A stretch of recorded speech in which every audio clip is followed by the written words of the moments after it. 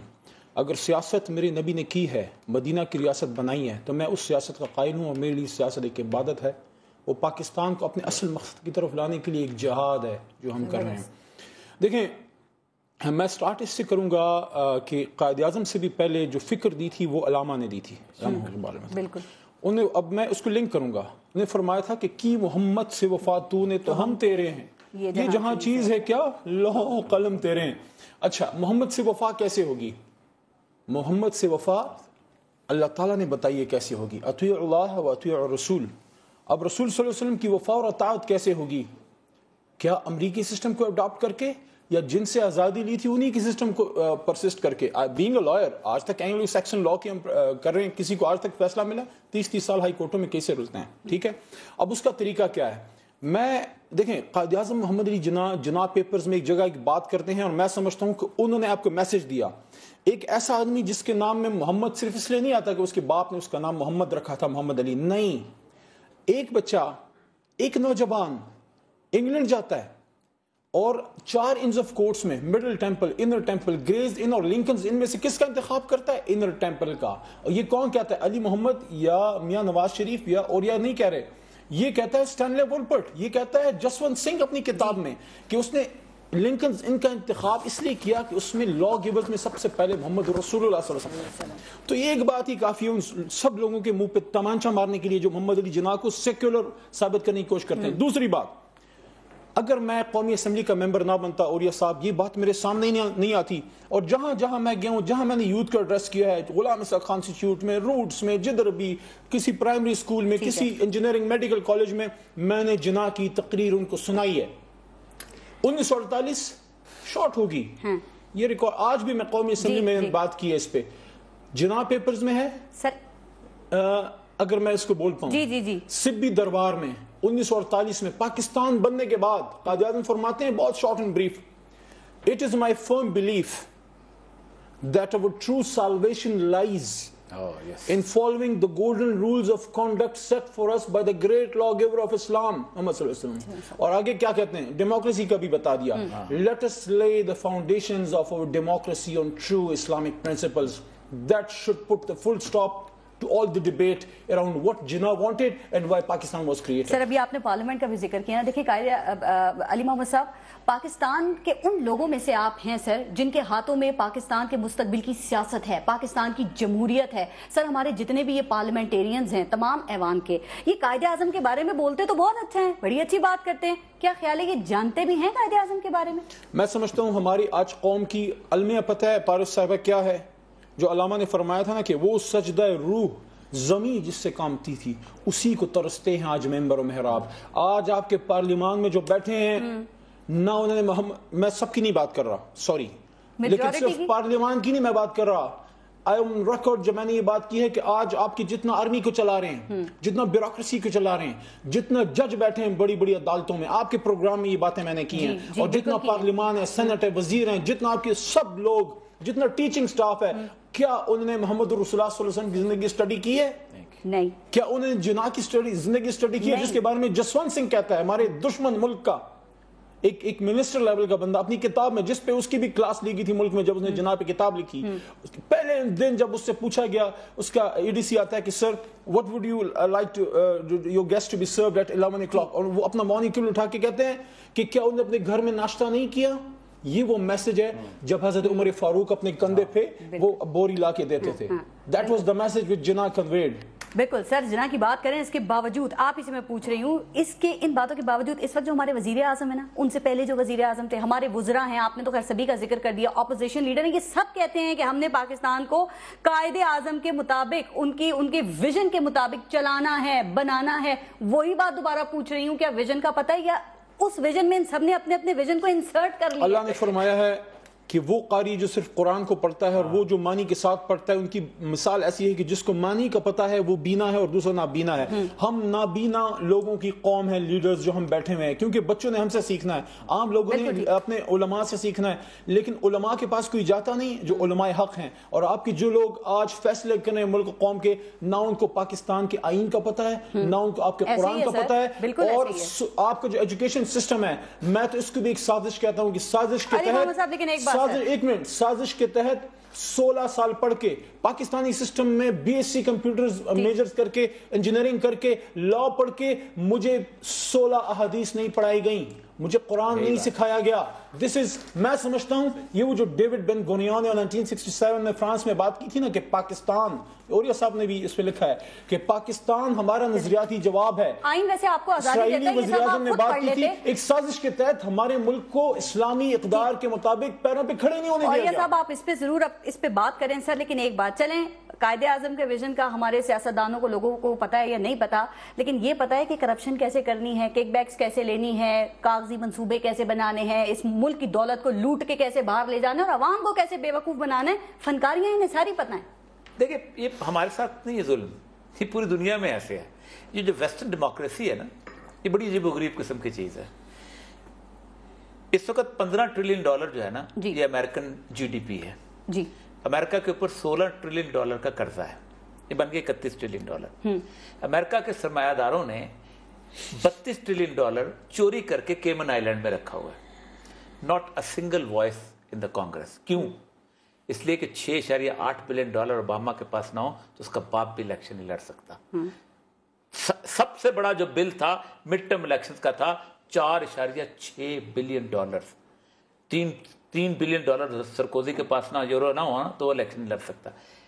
یہ ہے اصل میں ڈیموکریسی. جو بات انہوں نے کی ہے نا بڑی، کہ اسلام کے پرنسپلز کے تابع جب تک ڈیموکریسی نہ ہوگی آپ کچھ نہیں کر سکتے. میں ایک اور چیز آپ سے جاننا چاہ رہی ہوں، ہم جب بھی قائد اعظم کی بات کریں، پاکستان کی بات کریں، سیاسی کریں، مذہبی کریں، علمی کریں، فکری بات کریں، ہم نے دیکھا کہ ہمارے یہاں جو لوگ ہیں نا وہ اپنے خیالات کو، اپنی رائے کو فکس کر کے بیٹھے ہوئے ہیں، وہ تبدیل کرنے کے لیے تیار نہیں ہیں، وہ مخالفت برداشت کرنے کے لیے تیار نہیں ہیں. میری بات، عدم برداشت کا ماحول کیوں ہے؟ عدم برداشت اب آئی ہے اور ہماری سوسائٹی میں اور آئے گی. ایک سوسائٹی کی صورتحال ایسی بن گئی. میں قائد اعظم کے بارے میں ایک فیکٹ جو پوری قوم کو نہیں پتا اور ہمارے نصاب میں پڑھایا جانا چاہیے. قائد اعظم کے پہلے جتنے محکمے آپ کے بنے ہوئے ہیں، اریگیشن انگریز نے بنایا، ایجوکیشن انگریز نے بنایا، ریلوے انگریز نے بنایا، سب انگریز. قائد اعظم نے اپنی زندگی میں صرف ایک محکمہ بنایا ہے اور اس کا نام تھا ڈپارٹمنٹ آف اسلامک ریکنسٹرکشن. ایک شخص تھے، جیو تھے، مسلمان ہو گئے تو ان کا نام تھا علامہ محمد اسد، جنہوں نے روڈ ٹو مکہ لکھی ہوئی. قائد اعظم علامہ اقبال نے ان کو یہاں بلایا تھا. قائد اعظم نے ان کو ایک محکمہ بنا کے دیا. اس محکمے کا مینیفیسٹو میں نے چھاپا ہے جو انہوں نے لکھا تھا. اس کے شروع میں کہتے ہیں it is for the first time in the history of the modern world that word Islamic is used as a prefix of a department. ان کو 4 ذمہ داریاں دی تھیں: اسلامک ایجوکیشن سسٹم بنانا، اسلامک اکنامک سسٹم بنانا، اسلامک ویلفیئر سسٹم بنانا اور Islamic social system کے اوپر انہوں نے کام مکمل کیا. اور یہ صاحب میں ذرا آگے اس پہ ہم مزید بات کریں گے، بریک لے لوں، بریک کا وقت ہو رہا ہے، بریک لیتے ہیں، دیکھتے رہے گا نیوز بیٹ.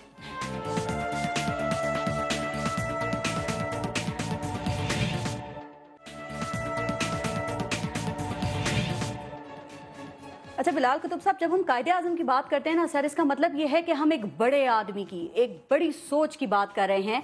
لیکن دیکھا یہ گیا ہے کہ ہمارے یہاں سوچ کے لیے بہت سے ایریاز ہیں نا وہ نوگو ہیں. ہم لوگ بہت سے ایشوز کے اوپر بات کرنا چاہتے ہیں لیکن نظر نہ آنے والی پابندیاں ہیں. ہم ڈر بھی جاتے ہیں، ہم کتراتے بھی ہیں، گھبراتے بھی ہیں. کیوں بلال قطب صاحب، ہم کیوں نہیں بات کر پاتے ان چیزوں پہ؟ اچھا، میں انتہائی ادب سے اس بات سے متفق نہیں ہوں، لیکن اس سے پہلے میں ایک بات کہہ دوں ورنہ میرے پہ یہ بوجھ رہ جائے گا. پلیز کہیے. میں علی کو نہیں جانتا، میں کبھی نہیں ملا، لیکن علی ایک سیاستدان ہوتے ہوئے جتنی ضرورت مندانہ اور ایماندارانہ بات کی ہے تو پھر یہاں پہ آپ کو بھی امید کی اور ہمیں امید کی کرن جو ہے وہ نظر آنی چاہیے. پہلی بات تو یہ کہ جو بات کہہ رہے تھے نصاب کی، ارے بھائی نصاب میں آپ حدیثیں تو چھوڑ دیں، نصاب میں سے تو آپ کا قومی ترانہ نکال دیا گیا، نصاب میں سے حضرت سیدہ خدیجہ کو نکال دیا گیا. میں کہتا ہوں کہ بہت میری عزت حضرت کی جگہ پر ہیں بلقیس عیدی, لیکن وہ مقابلہ نہیں ہے, اس سے ماڈریٹ اسلام نہیں ہوتا. اما عائشہ کو کیوں نکالا گیا, حضرت عمر اور خالد بن ولید کو کیوں نکالا گیا؟ یہ ایک میرے خیال میں, میرا خیال نہیں ہے, میرا پکا یقین ہے یہ بات کا کہ یہ کانسپریسی ہے جو کہ مسلمانوں کی نئی جنریشنز کے لیے پیدا کی جا رہی ہے. جہاں تک بات ہے ڈیموکریسی کی, میرے خیال میں اگر اس میں سے ریلیجس تھاٹ کو نکال دیا جائے تو ڈیموکریسی سے زیادہ بڑا فلوک اور فراڈ اور اس کائنات میں ہو ہی نہیں سکتا. میں آپ کی بات سے اس لیے متفق نہیں ہوں کہ پاکستان واحد ملک ہے جہاں کا میڈیا جس قدر آزاد ہے. مجھے آپ ذرا ایک اور میڈیا کے کسی ایک ملک کی مثال تو لے کر دیں جہاں پہ اپنے صدر کو, جہاں اپنے مذہبی حکمرانوں کو, جہاں ہر نظریے پہ بحث اور بات وہ لوگ کر سکتے ہیں جن کا اس سے تعلق ہی کوئی نہیں ہے. جہاں یہ سوال پارس اٹھا سکتی ہے جو آپ مجھ سے کر رہی ہیں, یہ نہیں اٹھایا جا سکتا باہر. اگر میں باہر جا کے کہوں کہ فریڈم آف تھاٹ اور فریڈم آف سپیچ ہے, یقین کیجئے کہ میرے ویزے جو ہیں وہ بین اور بند کر دیے جائیں گے. یہ پتہ نہیں ہم کیوں اپنے منہ کو لال کرنے کے لیے چپیڑے مارتے ہیں کہ ہم دقیانوسی ہیں. ہم انتہائی فریڈم پرست ہیں, ہم انتہائی ماڈریٹ ہیں, اور ہم انتہائی ایکڈیمکلی سپیریئر ہیں اپنی تھاٹس میں اور نظریات میں ویسٹ سے. میں اس بات کو پوری ایمانداری سے اس لیے کہہ رہا ہوں کہ ابھی یہ کیلیفورنیا کے اور پیرس کے واقعات آپ سے ہوئے ہیں, یہی واقعات خدا نہ خواستہ پاکستان میں ہوئے ہوتے 4 گھنٹے میں آپ کی ساری ایجنسیاں ہیں انہوں نے ان چیزوں کو ڈائگنوز کر کے ان کا سلوشن نکال کے آپ کے منہ پہ مارنا تھا. ہم ٹھیک ہیں, ہمیں کوئی برائی نہیں ہے, بس ایک جگہ کمزوری آ گئی ہے کہ ہم جب مثال دیتے ہیں حضرت عمر فاروق کی, خالد بن ولید کو اس لیے بلا لیا کیونکہ اسراف کیا تھا, ایک شاعر کو پیسے دے دیے تھے, حالانکہ وہ پیسے ان کو اپنے مال غنیمت میں سے ملے تھے. یہ حضرت عمر خطاب نے کہا اگر اسراف کیا ہے تو پھر بھی جرم ہے, اور اگر مال غنیمت میں سے نکالا ہے تو پھر بھی جرم ہے, معزول کر دیا تھا. ہم بات حضرت عمر خطاب کی کریں گے لیکن ہمارا کردار جو ہوگا وہ دبئی کے لیڈروں جیسا ہوگا. بالکل سر, آپ نے میڈیا کی بات کی نا, ذرا آگے چل کے میں علی محمد صاحب سے ایک بات پوچھنا چاہ رہی ہوں, آپ ہی کی بات سے ایک سوال, لیکن میڈیا کی بات میں بھی دوبارہ آ کے آپ سے مجھے ضرور کرنی ہے. علی محمد صاحب سے, یہ جو آپ کے خیال میں موجودہ جو سیاستدان ہیں, کیا ان میں سے کوئی ایک بھی سیاستدان ہے, آپ کی تو ہم سب تعریف کر رہے ہیں اور آپ سے امید بھی ہے, لیکن موجودہ سیاستدانوں میں آپ کی نظر میں کوئی ایک سیاستدان ایسا ہے جس کی فکر قائد اعظم کی فکر کے قریب تر ہے کوئی؟ دیکھیں, میں ابھی اگر اپنے لیڈر عمران خان کی بات کروں گا تو آپ سب مجھے الیج کریں گے پارٹی والی بات آگے, پھر تو ہم پولیٹیکل پروگرام ہے نہیں, پھر میں نون لیگی سے بات کروں تو یہ پولیٹیکل پروگرام نہیں ہے. تو میں وہ بات اس کو سائیڈ لائن کرتا ہوں, صرف یہ کہوں گا کہ دیکھیں وہ کہتے ہیں نا بینگ اے لائر کہ اگر آپ نے کسی معاشرے کا عکس دیکھنا ہے تو آپ ان کی عدالتوں میں جا کے دیکھنا ہے. ٹھیک ہے, آپ کا کیا سمجھتے ہیں, کیا سیاستدان کوئی حوض کوثر سے دھل کے آئے ہوئے ہیں؟ آپ کی سیمپل ہے معاشرے کا. دوسری بات دیکھیں, میڈیا کا جہاں نیگیٹو رول ہے وہاں پازیٹیو بھی ہے. ایک بات میں کہنا چاہوں گا, محمد علی جناح کی بات چل رہی ہے, اس وقت I was not in politics, I was a student of law at that time and I still remember that was way back in 2007. Hamid میر صاحب لائن پہ لیا تھا انہوں نے میر سلیمان کو لنڈن میں, جی بڑا مشہور, وہ ان سے پوچھا انہوں نے کہ آپ وہ جو بات کر رہے ہیں ظاہر ہے وہ تو پاکستان سے جو علیحدگی کی باتیں ہیں وہ تو ہمارے لیے تو قابل قبول نہیں ہے, لیکن انہوں نے ایک حوالہ دیا بڑا عجیب. انہوں نے کہا دیکھیں ہم تو ایک بہت بڑی ہستی کی خواہش پہ پاکستان کے ساتھ فیصل نے بات کی, ہاں شامل ہوئے تھے, اور وہ کیا تھی, وہ یہ تھی, انہوں نے کہا کہ خان آف قلات اور محمد علی جناح رحمہ اللہ ان کے بیچ میں تعلقات تھے, وہ ان کے کاؤنسل ہوا کرتے تھے بمبئی میں, اور جب انہوں نے پس و پیش کی پاکستان کے ساتھ شامل ہونے میں تو خان آف قلات نے رات کو خواب دیکھا, خواب میں جناب محمد رسول اللہ صلی اللہ علیہ وسلم پہ آئے اور محمد رسول اللہ صلی اللہ علیہ وسلم کو کہا کہ ان کو نام سے پکارا, ان کو کہا کہ تم محمد علی کے ساتھ کیوں نہیں دے رہے, الحاق کیوں نہیں کرے. وہ کہتے ہیں کہ صبح جیسی خان آف قلات اٹھے, نہ منہ دھویا نہ ہاتھ دھویا, پہلی کال کی بمبئی, محمد علی جناح کو کہا کہ محمد علی ہم آپ کے ساتھ ہیں, قائد اعظم ہم آپ کے ساتھ ہیں. تو اب اس کے جو نظریات ہیں وہ چھوڑیں اس بندے کے, جو بات ہے کوئی اپنے مرحوم باپ یا دادا کے بارے میں جب اس میں واسطہ بھی محمد رسول اللہ صلی اللہ علیہ وسلم کا آ جائے, کوئی جھوٹ نہیں بول سکتا, ہمارا ایمان ہے. میرا سوال یہ ہے کہ وہ ملک جو محمد علی جناح رحمۃ اللہ علیہ نے مسلمانوں کی مدد سے بنایا, لوگ کہتے ہیں اس کے دل میں یہ تھا, اس کے دل میں یہ تھا. مجھے ایک بات بتائیں, وہ نعرہ کون سا تھا جس پہ مسلمان اکٹھے ہوئے تھے؟ وہ نعرہ تھا لا الہ الا اللہ محمد رسول اللہ. بالکل ٹھیک. علامہ اسد کو قائد اعظم نے الاؤ کیا تھا 6 تقریریں کرنے کے لیے. انہوں نے اسلامک وے آف لائف پہ 6 تقریریں کی ہیں ریڈیو پاکستان میں. ان تقریروں کا نام تھا وٹ پاکستان مینس, اور اینڈ پہ وہ کہتے ہیں لا الہ الا اللہ. اگر کسی کو انگریزی نہیں آتی نا تو ترجمہ یہ ہے کہ پاکستان کا مطلب کیا، لا الہ الا اللہ. اور یہ 1946 کے ان کے آرٹیکلز ہیں، پاکستان بننے سے 1 سال پہلے کے، جو انہوں نے چھاپے تھے اس وقت. ان کا رسالہ تھا اعراف، جس کے اندر یہ چھپتے تھے. اب سچویشن یہ کتنی خوبصورت بات انہوں نے کی ہے. خانف کلات کے، خانف کلات خود بتایا کرتے تھے، میں چونکہ بلوچستان میں 24 سال رہا اور رو پڑتے تھے کہ مجھے رسول اکرم صلی اللہ علیہ وسلم خواب میں ملے اور کہا کہ میرے نام پہ ایک ملک بن رہا ہے اور تم اس میں شامل نہیں ہو رہے. میرے ملک کے باہر اللہ کے نام کی تختی لگی. ہم مسجد ہیں بنیادی طور پر، ہم نے مسجد میں گند ڈالا ہوا ہے، اس لیے ہماری شامت آئی ہوئی ہے. اور گند کو صاف کرنے والے بھی آتے ہیں. ایسا کبھی نہیں ہو سکتا کہ اللہ اپنے گھر کو پاک اور صاف. جس طرح اشفاق احمد مرحوم فرمایا کرتے تھے نا کہ یہ پاکستان صالح علیہ السلام کی اونٹنی ہے، اس کی قدر کر لو. بالکل صحیح، بالکل صحیح. سر یہ بڑی آپ نے خوبصورت یہ بات کی، لیکن جتنی قائد اعظم کی کہ وہ جو مسجد کی صفائی کی اور یہ بات کر رہے ہیں، دیکھیے آپ جب بھی کوئی صفائی کرے نا مسجد کی یا گھر کی، میں اپنی مسجد کی خود اپنے محلے کی صفائی کرتا ہوں، مرضی میں صفائی کر لوں. امام مسجد جب تشریف لاتے ہیں تو وہاں سے کوئی نہ کوئی کسی نہ کسی کونے سے کوڑا نکال ہی دیتے ہیں. آپ جتنی چاہیں صفائی کر لیں، کوڑے ابھی چھوٹے چھوٹے موجود ہیں. صفائی ہو چکی پاکستان، بڑے بڑے چھوٹے چھوٹے ہیں، یہاں تو بڑے بڑے کوڑے پڑے ہوئے ہیں. بالکل جن کی ذمہ داری ہے انہیں یہ کرنا چاہیے. اور یہ سب قائد اعظم محمد علی جناح کی جتنی تقریریں میں نے پڑھی ہیں یا سنی ہیں سر، اس میں کہیں بھی وہ انہوں نے فرقہ واریت کا پرچار نہیں کیا ہے. اب جو موجودہ پاکستان ہے دیکھیں وہ تو قائد اعظم کے مطابق نہیں ہے، لیکن کیا ہم اس پاکستان کو ان کے تصورات کے مطابق بنا سکتے ہیں؟ آپ کے خیال میں اس کے لیے ہمیں طویل جدوجہد. قائد اعظم علی گڑھ گئے تو شرارت کے طور پہ ایک سوال پوچھا گیا ان سے. ایک بچے کو تیار کیا گیا، اس بچے نے سوال کیا کہ آر یو شیعہ اور مسلم؟ تو انہوں نے کہا who was محمد صلی اللہ علیہ وسلم، was he شیعہ اور مسلم؟ تو اگین اس نے ایک سوال کیا what do you think about عمر ابن خطاب؟ ایک شرارت کا سوال. تو اس نے کہا if we minus Umar out of Muslim history what is left؟ اتنا بڑا جواب ہے اور تاریخ میں موجود ہے، لیکن آج تک ہم نہیں سمجھ سکے اس بات. 2004-05 میں حج کا موقع ملا مجھے، والد اور والدہ کو شارٹ بتاتا ہوں. مسجد میں بھی بیٹھے ہوئے تھے اور فقہ جعفریہ کے کچھ ہمارے بھائی آئے تھے ایران سے. وہ مسجد نبی میں میرے ساتھ بیٹھے ہوئے تو میرے پاس آ گئے اور انہوں نے مجھ سے پوچھا، کچھ 4-5 آدمی تھے، انہوں نے مجھ سے پوچھا کہ نام کیا ہے. فارسی بولتے تھے، مجھے فارسی سمجھ نہیں آیا. میں نے انگریزی میں جواب دیا کہ علی محمد. تو نام میں علی پہلے آتا ہے تو ان سمجھے شاید فقہ جعفریہ سے ہیں. تو انہوں نے مجھ سے پوچھا کہ شیعہ؟ میں نے کہا نہیں. انہوں نے کہا سنی؟ میں نے کہا نہیں. انہوں نے کہا کیا؟ میں نے کہا میں مسلمان ہوں. تو پھر انہوں نے ہر ایک آدمی نے جیب سے ایک ٹافی نکال کے سویٹ نکال کے مجھے یہاں پہ چوما. تو میسج شوڈ بھی کیا، میسج شوڈ بھی کہ اللہ اور رسول کو جو ہے فالو کریں اور ہر بندے کو اپنے مسلک پہ جانے دیں، اور ہر بندے کو اپنے مسلک پہ جانے. میں صرف یہ بلال قطب صاحب ایک سیکنڈ سر، مجھے سوال آپ سے کرنا ہے. جی میں صرف ایک سیکنڈ سر، بلال قطب صاحب ایک سیکنڈ. میں اگر مجھے بعد میں موقع نہ ملے تو میں اس بات پہ اپنا وہ ختم کرنا چاہتا ہوں کہ پاکستان میں ہم نے بہت ظلم کیے. اپنی غلط پالیسی کی وجہ سے ہمارے عوام رل گئے، پس گئے. ملک ہم نے توڑوا دیا بیچ میں. اس میں ہم نے پتہ نہیں کیا کیا کرا دیا. سود کا نظام رائج کرا دیا، سب کچھ کرا دیا. بچوں کی اجتماعی زیادتیاں کروا کے اس کی ویڈیو بھی چلا دی. لیکن آخری قربانی جو چاہیے تھی وہ بھی ہم نے دلوا دی. اپنے بچوں کو شہید کروا دیا اے پی ایس میں. اس کے بعد کس قربانی کے انتظار میں ہم لوگ؟